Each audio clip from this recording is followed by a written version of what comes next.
So I just came back from a few days in Rome and I got to use this, the Trading 212 debit card, and this is going to be my review. So first things first, whenever I've traveled anywhere around the world, whether it's America, Europe, or even Asia, I've always used Monzo because I believed that was the lowest fee that you can possibly have when traveling all around the world. The benefits of Monzo have always been that they just work. You know, you just put it in the card reader, put your PIN in, and everything is all well and good. Everything is itemized. You know, when you get into the app, you can see everything that you've purchased, where you purchased it, and the fees are very, very low. However, because Trading 212 this time around, they had a magnificent offer, 1.5% cashback on all your purchases, whether that's in the UK or even in Europe. So I thought, you know, even if the fees were slightly higher, if that, you're going to be making back all your money with that 1.5% cashback. Now, if you do want to sign up to Trading 212 and receive a free share, remember this video is not sponsored, none of mine are, but you can help me out if you want to sign up and you'll receive a free share as well. Use the link in the description down below. Alternatively, if you've signed up within the past 10 days and haven't received a free share, you can always use my promo code JUBAIR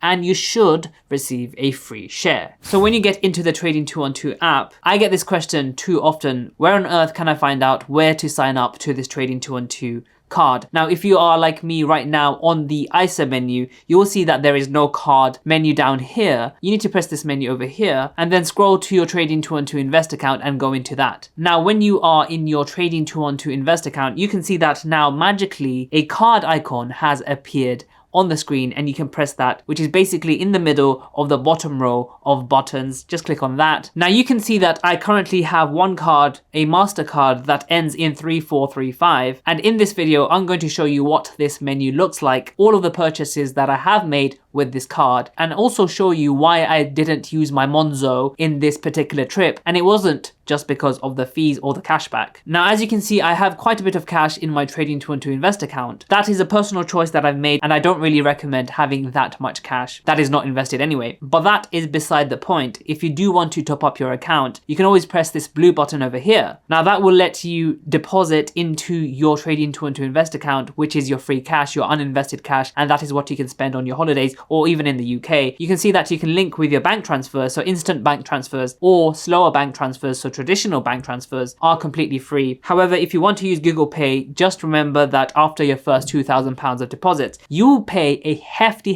fee of 0.7%. So I would never recommend topping up your Trading 212 account, whether it's your ISA, your Invest account, whatever, with Google Pay or even Apple Pay. Now, if I go back here, here is a list of all my transactions. Now, I personally in the UK will always use a credit card over a debit card for any of my purchases. I've said this before, credit cards are much better in the fact that, you know, if something goes wrong, you can always contact your card provider and they will help you out more than anyone would help out. A quick example is over the course of this trip, I booked a hotel and I input the wrong date and I called them straight away and they would not want to give me a refund. If I had bought that on a credit card, I could just, you know, talk to American Express, for example, and they'll give my money back straight away. Therefore, the Trading 212 card is best suited, in my opinion, for purchases abroad. This is because the foreign exchange fee is very low at 0.15%. Yes, compared to Monzo's fees, that is at 0%. However, because Trading 212 offers cashback, you get 1.5% cashback. Normally, this is 0.5%, 1.5% all the way up to end of October, which is really good for anyone looking to go on holiday this summer. Now, even with the 0.5% that it is normally, that balances out those fees and Trading 212 is just cheaper overall. Now here you can see that I did go to Rome for a few days. On the first day, I wasn't using my card, my wife was using her Monzo card. So all of my purchases are not shown here. But anyway, you can see that, you know, my first purchase was for €2.40. I can go into it. And Trading 212 gives you the map of exactly where you bought it. So what store you bought it for. It will tell you Italy, Rome. You can see here, I used my physical card because of course I've got my physical card, which I really like. If you want to order your physical card, you do have to pay a charge of around £5. I can't remember off the top of my head exactly what it was. It's around £4.90, but then they will create you and ship you a physical card, which I highly recommend when you are traveling because a lot of places might not take Google Pay, Apple Pay, whatever. Physical card is always the best option. And from my experience all over the world, you know, India, America, places in Europe and stuff like that,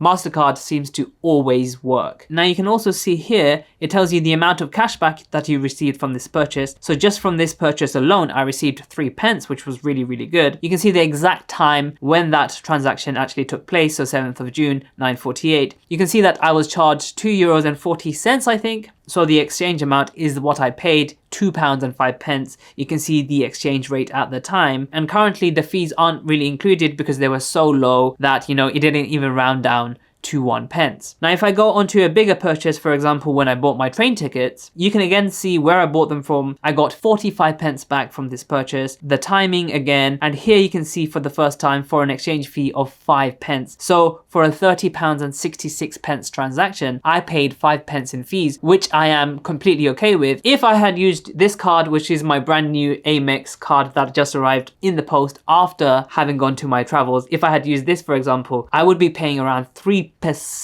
in foreign exchange fees, which is a whole lot more than what I paid with my Trading 212 card. So apart from going through all of my transactions, let's just go through some of the more notable ones so that we can actually see how this card works. For example, here, I bought a bag here for my wife, and as you can see, the cashback from this purchase alone was £3.79. The bag cost €298, and as you can see, the exchange amount, the amount that I pay with pounds, is £253.36. The foreign exchange fee on this bag was only 38 pence. So out of £253, I only paid 38 pence in foreign exchange fee, which I'm extremely happy about. But then again, I received £3.79 in cashback, which basically means the fees are completely waived. I actually gained £3.40 odd pence from using my Trading 212 card. If I had used any other card, I would have been charged higher fees, or if I used the Monzo card, I might have gotten away with smaller fees, but definitely not that cashback. So I can show you that, you can actually scroll all the way up and see all of your purchases. Again, if I go into any random one, it will show you exactly where you had made that purchase. Maybe not exactly, I haven't actually opened the app, but it will show you the approximate location. Another thing that I like that pretty much it copied from Monzo is that it categorizes your purchases. So as you can see for this one, this was basic groceries, this one's for transportation, this one's for clothing, and the rest, of course, because I eat so much, are for restaurant transactions. You can actually sort by currency, so you can go into Great British Pounds. This is because Trading 212 does offer multi-currency support. So let's say you had Tesla, for example, lots of shares, you sold them and they were all in dollars. Then you'd be converting between dollars and euros, but then your spending will be in dollars. Vice versa, you can have euros and keep them in euros, and then there will be no foreign exchange fees. You can also filter by card, but I only currently have one card, which is a hint that, maybe you can have multiple different cards. Now, in terms of cashback, you can see there is a menu here, and it tells you the total amount of cashback that you have received from your card. I can press more here. You can see that each day I received some cash back, and if I go back here, my first purchase was on the 7th of June, and then I was paid for those purchases on the 9th of June, so it takes about 1 working day to process it, and then you're paid out daily essentially. Not too bad. On the first day I received £4.58, then 91 pence, then 79 pence, and then £1.16. So in terms of actually buying with my card, I have had 0 issues. Every single time it did work. The first time I did have to put in my PIN, which is normal for every single card. And as far as I can remember, I could pay either by contactless or chip or PIN. Pretty much most places in Rome did offer contactless. For some reason, this transaction went through without chip or PIN, and I actually inserted my card. Don't know how that worked, but maybe in some instances like America, they don't really do chip and PIN, they do signing, so you put your card in and the transaction goes through. That should work fine too. Now, there is one particular negative that I do want to talk about, especially because I am not a sponsored channel. I can say whatever I want. I can,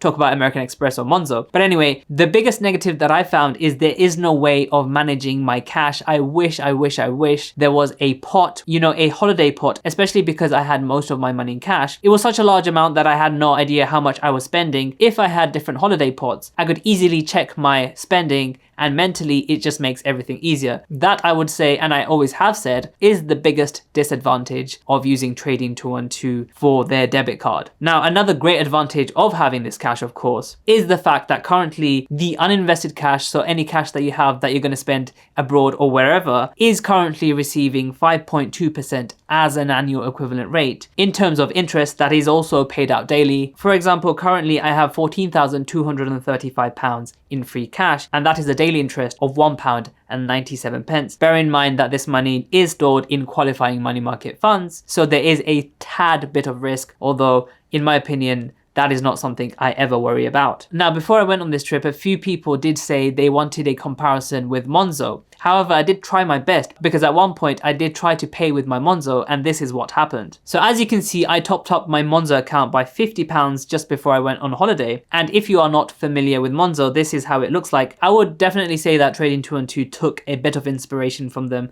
But anyway, what I like is that they recognize when you're in a new country, for some reason, I don't know how they do that, but maybe it's from your first transaction. But anyway, you can see that I did try to pay with my Monzo here. And just like with Trading212, they have a map. They also have the current exchange rate. They have categories too, which I really like. Monzo does have a few other features such as split the bill, add to shared tab and stuff like that, and all sorts of other stuff. But for some reason, this transaction didn't go through. As you can see when I scroll up, I got an instant refund, which is obviously nice because I got my money back. But had I taken just my own Monzo, I would not be able to actually pay for this meal probably. Obviously I had my other cards, but they are subject to higher fees. I had my credit card from Tesco Bank, which would have charged me 3 to 4% extra, which was a no-no completely. So yeah, I would have loved to have done a good comparison between Monzo and Trading212. But unfortunately for me, Monzo did not work. There's not much you can do when you're out and people are speaking a different language and you can't pay. You know, I'm not going to try again. I'm just going to use the Trading212 card and be done with it. And if that didn't work, I would just, you know, pay the fees. It's better than, you know, the whole situation that comes up, the awkwardness that comes up when you are trying to buy something and it's not working and there's a queue behind you. So all in all, I definitely recommend this for anyone traveling abroad, especially before October, because you are going to get 1.5% cash back. Remember that if you want to sign up, support me, get a free share, use the link in my description down below or my promo code and you'll receive a free share. And also make sure to check out some of my other videos and I'll see you in the next video.